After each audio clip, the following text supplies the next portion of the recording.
Entonces, cordial saludo, mi nombre es Andrés Mauricio Campos Guzmán, del curso Fundamentos y Modelos de Seguridad Informática. Entonces, a continuación, voy a presentar la tarea 3, Estudio de Servicios, Ataques y Procesos. Entonces, vamos a empezar hablando de la Cyber Kill Chain, que entonces es una metodología que nos ayuda a entender cómo se lleva a cabo un ataque informático desde el principio hasta el final. Entonces, se divide en varias fases, empezando por el reconocimiento del atacante, la preparación del atacante, la entrega del ataque, el aprovechamiento del atacante, la instalación del malware malicioso en el sistema, el comando y control que este le permite controlar el sistema y las acciones sobre el objetivo, que es aquí donde se revelan las intenciones finales del atacante. Entonces, el diagrama de la Cyberkill Chain es así. Aquí tenemos una imagen para ver cómo inician sus fases. Entonces empieza el reconocimiento, preparación, entrega, el aprovechamiento, la instalación, el comando y finalmente las acciones del atacante. Entonces, podemos concluir o podemos decir que la Cyberkill Chain es muy valiosa para los equipos de ciberseguridad porque no solo ofrece una guía para identificar y detener ataques, sino que también permite aprender de los incidentes, ajustar las defensas y construir una estrategia de protección más sólida. Entonces, en el segundo punto, vamos a hablar de los tipos de ataques. Entonces, tenemos algunos tipos como el XSS, el SQL Injection y la URL Encoding. Entonces, el primero es el cross-site scripting, en donde los atacantes inyectan código malicioso en sitios web para robar datos de los usuarios. Bueno, un ejemplo de esto puede ser que al ingresar a un sitio web donde las personas pueden dejar comentarios como un foro en una red social, eh, el atacante podría publicar algo como un script de alerta. Entonces al usuario le aparecerá en su pantalla un mensaje de alerta como,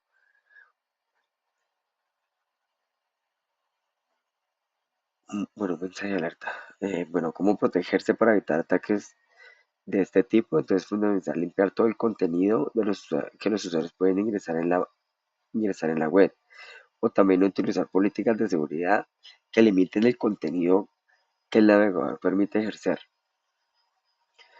Entonces, también tenemos la SQL Injection, que aprovecha fallos en base de datos para acceder a información sensible.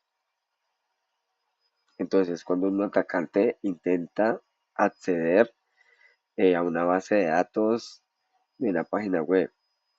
Un ejemplo de esto es con el nombre de usuario, que el atacante puede escribir eh, una, como una orden, que si es verdadero, siempre es verdadero, entonces lo cual puede engañar al sistema para permitirle iniciar sesión sin conocer la contraseña. ¿Cómo protegernos de ese ataque? Entonces, utilizar métodos seguros para procesar estas consultas, de forma que los datos ingresados por los usuarios no se interpreten como instrucciones adicionales en la base de datos. Entonces, por último está la URL encoding, donde los atacantes ocultan enlaces maliciosos usando códigos especiales en la URL. Entonces, entender estos ataques nos ayuda a implementar medidas para evitarlos y proteger tanto a los usuarios como a las organizaciones. Entonces, un ejemplo de esto, pues en la URL pueden poner un espacio en blanco que se codifica como porcentaje 20. ¿Cómo protegernos de esto? Es verificar los enlaces que incluyen redirecciones, que no nos lleven a sitios no seguros o páginas extrañas. Además, deben validar las URLs para que no incluyan direcciones no autorizadas. Entonces, en nuestro tercer punto, vamos a definir qué es un IOC, que son indicadores de compromiso. Entonces, los indicadores de compromiso son señales de que algo sospechoso podría estar ocurriendo en un sistema. Estos indicadores pueden incluir direcciones IP extrañas, archivos inusuales o cambios inesperados en la configuración. Detectar y monitorear estos indicadores permite que los equipos de seguridad actúen antes de que un incidente se convierta en una amenaza mayor. Entonces, ¿qué información puede contener un IOC? Entonces, como ya lo dijimos, dirección IP sospechosa, archivos hash, URLs de dominio dudosos, patrones de tráfico inusuales, correos de remitentes raros. ¿Cómo se usa un IOC? Se utilizan para detectar, investigar y responder a amenazas. Entonces, las herramientas para gestionar el IOS, entonces tenemos algunas como el MIDS, el Splunk y el Alien al Baúl o SIM. Entonces nos piden que hiciéramos una tabla con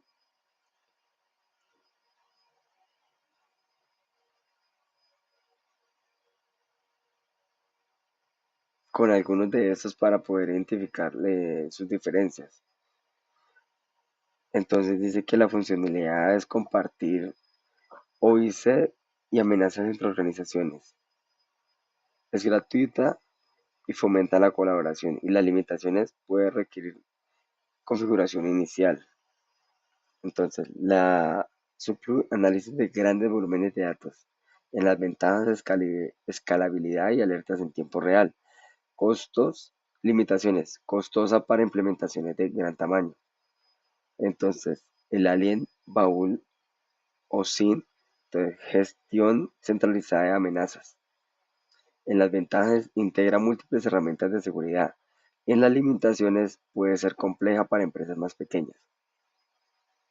En el punto 4 vamos a hablar de los procesos pentesting. Entonces, qué son los pentesting? Que son pruebas de penetración. Entonces, ¿qué hace esto? Esto simula ataques controlados para encontrar vulnerabilidades en los sistemas. Existen tres tipos principales: caja negra, en donde no se proporciona información al tester; caja blanca, con acceso completo a la red; y caja gris, con acceso limitado. Estas pruebas nos ayudan a identificar, corregir fallos de seguridad antes de que un atacante real pueda explotarlos. Entonces aquí nos dan tres ejemplos. Entonces nos dice que la empresa X requiere un análisis de en el cual se pueda visualizar todos sus fallos desde Internet. Entonces, para esta empresa nosotros la prueba recomendada es una caja negra. Entonces, también nos hablan de la empresa Y, que solicita a su equipo de seguridad realizar pruebas de seguridad donde procedan a entregar al ingeniero encargado dichas pruebas y todas las credenciales de acceso requeridas para ingresar al sistema. Entonces, la empresa Y, la prueba recomendada es la caja blanca. Y para la empresa Z, que se encuentra en un proceso de testing donde el encargado de las pruebas solicita algunas credenciales de acceso a la red y a los sistemas para ejecutar las tareas definidas. Entonces, para esta empresa, la empresa Z, nosotros recomendamos la caja gris. Entonces, el 5 dice que aquí vamos a hablar de, estoy como experto en seguridad informática, de generar un contenido para hablar su concepto entre qué es una IDS y qué es una IPS. Entonces, la IDS y la IPS son sistemas de detención y prevención de intrusos. Entonces, la IDS es un sistema de detención de intrusos y la IPS es un sistema de prevención de intrusos. Entonces, ¿para qué sirve la IDS? Entonces, la IDS detecta los intrusos, detecta la actividad sospechosa en la red y genera alertas, mientras que la IPS también detecta los intrusos, pero adicionalmente los bloquea el tráfico malicioso. Utilizar estas dos herramientas es fundamental para una defensa más completa contra los atacantes. Entonces, en una empresa es necesario tener las dos. también nos pide que nombremos algunos de pago y unos libres. Entonces, en lo que investigamos, de pago está el MagSafe Network Security Plan y libres está SNOR en IDS. En IPS de pago está el Cisco Fiber Power y libre está la Suricata. Entonces también nos dice que hagamos una tabla con las características de ambos sistemas. Entonces la función principal del IDE del sistema de detención de intrusos, entonces detecta y genera alertas sobre el tráfico. En cambio, que la IPS detecta y bloquea el tráfico malicioso. En el modo de actuación, la IDS es pasivo, la IPS es activo, alerta y bloquea. La IDS es pasivo porque solo alerta. Ubicación en la red, entonces está ubicado, la IDS está ubicado en el paralelo del tráfico de la red, está en paralelo al tráfico. En cambio, la IPS está ubicado en línea para interceptar el tráfico. Respuesta ante amenaza, solo alerta. Entonces la IDS solo alerta sin intervenir en el tráfico. En cambio, que la IPS bloquea y modifica el tráfico. El impacto en la red, el impacto en el rendimiento de la red con la IDS es mínimo, ya que no afecta el tráfico. En cambio, con la IPS puede afectar levemente la velocidad, ya que examina el tráfico en tiempo real. Entonces, uso en entornos. Ideal, la IDS es ideal para monitoreo y análisis forense. En cambio, la IPS ideal para proteger activamente la red contra ataques.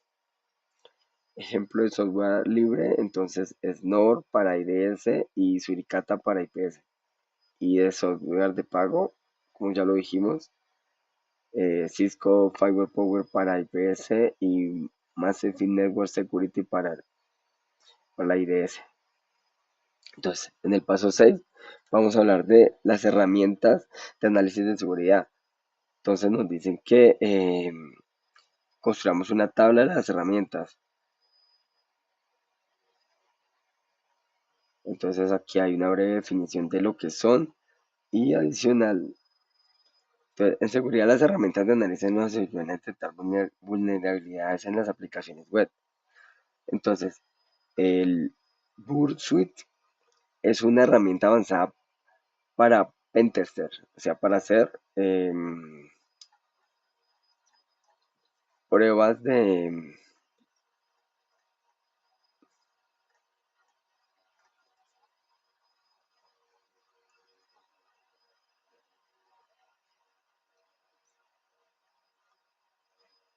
A ver, ¿dónde vamos? ¿Dónde vamos? Me perdí.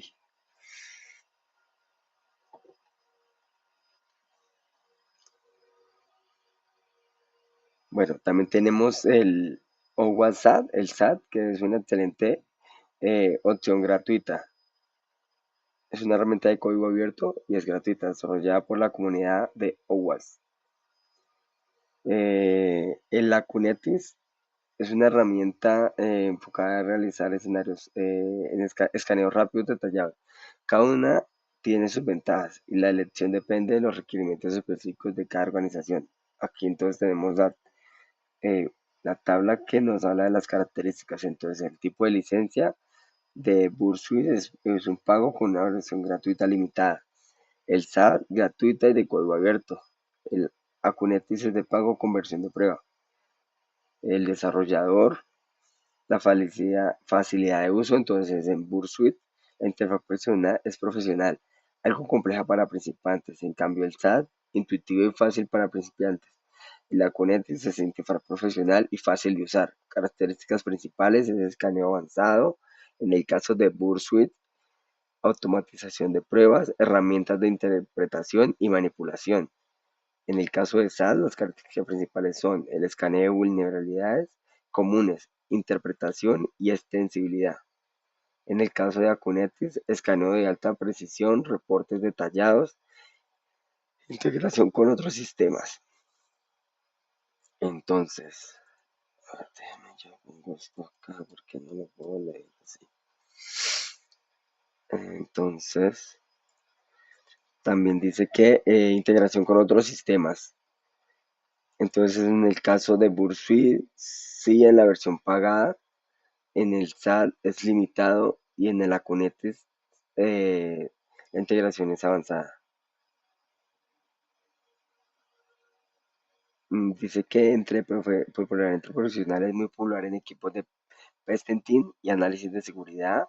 En el caso de la Bursuit, el SAT, muy usado en la comunidad de seguridad, especialmente en usuarios de nivel inicial e intermedio. Y la Kubernetes es muy popular en entornos empresariales por su precisión y soporte técnico. Entonces, las vulnerabilidades detectadas, entonces en Bursuit, amplia gama de vulnerabilidades en aplicaciones web. Las SAT son vulnerabilidades comunes en aplicaciones web. La Kubernetes es un escaneo detallado de múltiples tipos de vulnerabilidades complejas. Entonces, en el punto 7 son los sistemas operativos para la ciberseguridad. Entonces nos dice que en un análisis de seguridad solo deberá contar con un sistema operativo Linux o podría complementarse con Windows. Seleccione y documente qué sistemas operativos usted tendría en su poder para realizar las tareas de seguridad. Kali Linux, Debian, Windows 11, Parrot o Tiles. Entonces, aunque Kali Linux es popular en la ciberseguridad, usar tanto Linux como Windows puede brindar una cobertura completa en los análisis de seguridad. Por ejemplo, Kali Linux y Parrot son distribuciones muy usadas en pruebas de seguridad, mientras que Windows es clave para probar entornos empresariales. Cada sistema tiene herramientas específicas y combinar ambos nos da una visión más amplia. Mm, Entonces, dice, si se busca tener un entorno completo y adaptable para tareas de ciberseguridad, una combinación de Linux y Windows es la mejor opción. Cada sistema operativo aporta características únicas y al utilizarlos en conjunto se logra una cobertura más amplia y versátil para realizar análisis y tareas de seguridad de manera efectiva. Entonces, en el punto 8, pasos para ejecutar un testing adecuado. Entonces, acá nos preguntan qué es un testing, como ya lo dijimos antes, es una prueba de penetración donde se hacen es probar las vulnerabilidades de los sistemas para mejoras. Es una herramienta fundamental para mejorar la seguridad de las organizaciones, ya que permite detectar y solucionar vulnerabilidades antes de que sean explotadas. Entonces, dice que cómo ejecutar el testing adecuado. Entonces, planificación y reconocimiento. Hay que seguir ciertos pasos. Entonces, la planificación y el conocimiento del entorno. Luego escaneamos para identificar servicios y puertos abiertos. Después viene la fase de explotación, donde probamos si las vulnerabilidades detectadas pueden ser aprovechadas y si se logra acceso, probamos si podemos mantenerlo y finalmente creamos un informe con los hallazgos y recomendaciones para mejorar la seguridad. Entonces el mantenimiento y el análisis, la remediación y el seguimiento. Entonces en el punto 9 vamos a hablar de MSF Console y sus comandos básicos. Entonces nos dicen que definir qué es MS Console y su función. Entonces, MS Console es una herramienta, es una interfaz de Metasploit usada para lanzar ataques de prueba en sistemas. Algunos comandos básicos son, entonces dice que mencione 5 comandos. Entonces, el share o para buscar exploit, el use o use para seleccionar uno específico y el exploit, que es el comando final para lanzar el ataque de prueba. Esta herramienta es fundamental para entender cómo los sistemas pueden ser vulnerables y para probar la efectividad de nuestras defensas. Entonces, como ya lo dijimos, aquí ponemos los comandos. Este es el comando quiero buscar. El use que se usa para seleccionar un comando específico y para lanzar el comando, el ataque es el exploit.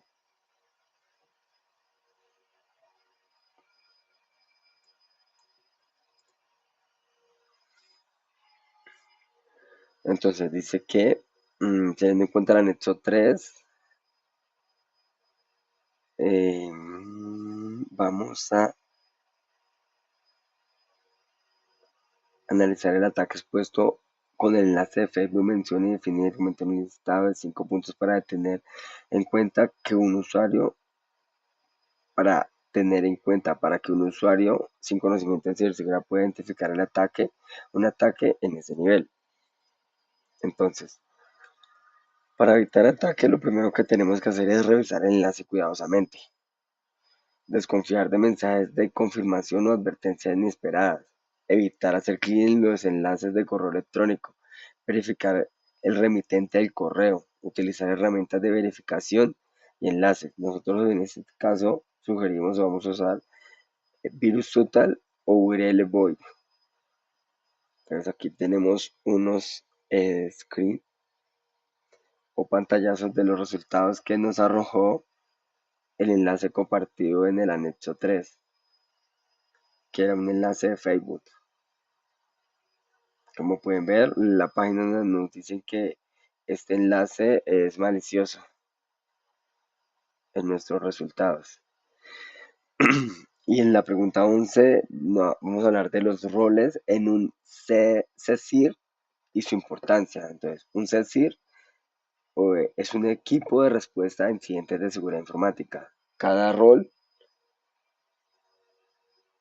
cumple una función clave. Por ejemplo, el líder coordina el equipo, en el analista de seguridad se enfoca en responder incidentes, el especialista en redes protege la infraestructura, o sea, protege la red. La correlación entre tres roles permite que el CSI responda de manera rápida y organizada, minimizando el impacto de los ataques. Entonces aquí tenemos una tabla donde ponemos la responsabilidad y las habilidades que debe tener cada integrante del CSIR. Entonces el líder coordinar y supervisar. Entonces, su habilidad es de liderazgo, gestión de incidentes, toma de decisiones, comunicación efectiva. El analista, pues, analizar y responder los incidentes de seguridad, conocimiento en ciberseguridad, análisis forense, especialista en redes, pues, debe analizar y defender la infraestructura de la red ante posibles amenazas. Conocimiento profundo en redes, protocolos de comunicación, defensa, redes, monitoreo, bueno, el especialista en forense, realizar investigaciones forenses de los incidentes, recolectar y preservar evidencias. Entonces, análisis forense, manejo de evidencia digital, técnicas de recuperación, el gestor de comunicaciones. Entonces, la responsabilidad es gestionar la comunicación interna y externa durante un incidente. Sus habilidades, redacción clara, manejo de crisis, comunicación con stakeholders, habilidades en relaciones públicas, un administrador de sistemas, asegurar la integridad y seguridad de los sistemas informáticos y servidores, administración de sistemas, gestión y vulnerabilidades de manejo de configuraciones seguras, analista de inteligencia de amenazas, identificar y monitorear, analizar las amenazas emergentes para prevenir incidentes, las habilidades, análisis de amenazas, uso de herramientas de inteligencia, investigación de actores maliciosos, especialista en recuperación, coordinar la reestructuración, planificación de sistemas y servicios tras un incidente, planificación de recuperación, gestión de desastres. Bueno, esas son algunas de las habilidades y los roles que deben de cumplir. Muchas gracias.